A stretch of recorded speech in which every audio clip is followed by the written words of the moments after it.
명태균 씨가 가지고 있다는 그 핸드폰 있잖아요. 소위 황금폰이라고 불리우는. 검찰에 제출하지 않겠다. 우리는 국민들께 공개하거나 아니면 민주당에 주겠다.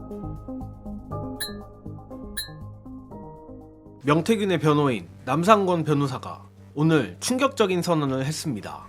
앞서 노영희 변호사가 전한 대로 남상권 변호사는 창원지검 앞에서 기자들에게 명태균이 휴대전화를 갖고 있다면 굳이 검찰에 제출할 필요가 없고 이 땅의 주인인 국민 앞에 언론을 통해 제출하거나 담당 재판부 또는 정권 획득을 노리는 민주당에 제출할 수도 있다라며 명태균이 강혜경 씨, 김태열 소장에 이은 세 번째 공익제보자가 될 수도 있음을 암시했습니다.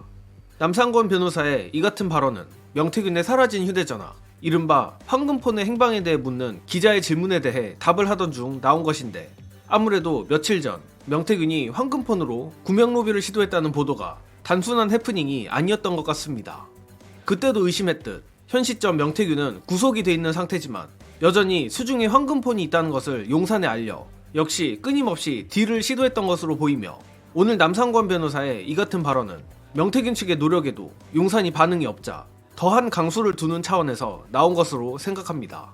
물론 냉정하게 말해 제가 보기엔 그간 명태균의 행보를 보면 여전히 속마음은 용산과 적당히 타협하자는 마음이 더 강할 것 같긴 합니다.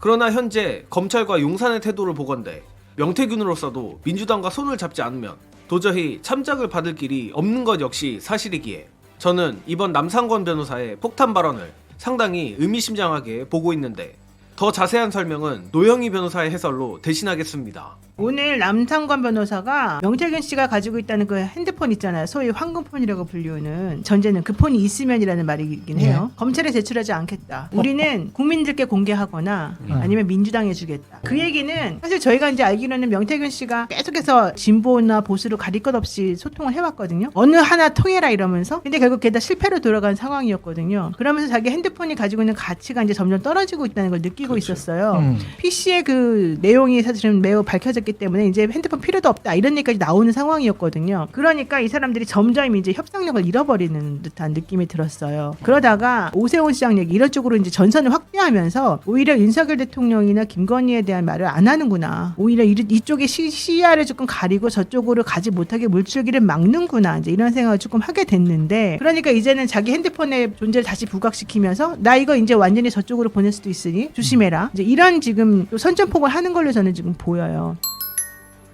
다만 노영희 변호사도 지적했지만 결국 명태균 측의 목적은 황금폰의 존재를 부각시키는 게 더 주요한 것으로 보입니다. 그런데 제 개인적 생각에는 명태균의 생각대로 상황이 흘러가지는 않을 것이라 생각합니다. 일단 검찰이 명태균의 황금폰에 필적하는 황금 컴퓨터에 카톡을 보관하여 김종인과 이준석 등 똥개 군단에게 덮어씌우기에는 충분한 증거를 확보한 것으로 보이는 이상 굳이 검찰이 명태균과 거래를 해가는 위험을 감수할 이유는 없어 보입니다. 다만 그럼에도 불구하고 민주당의 손에 명태균의 황금폰이 들어오게 된다면 이는 얘기가 달라집니다.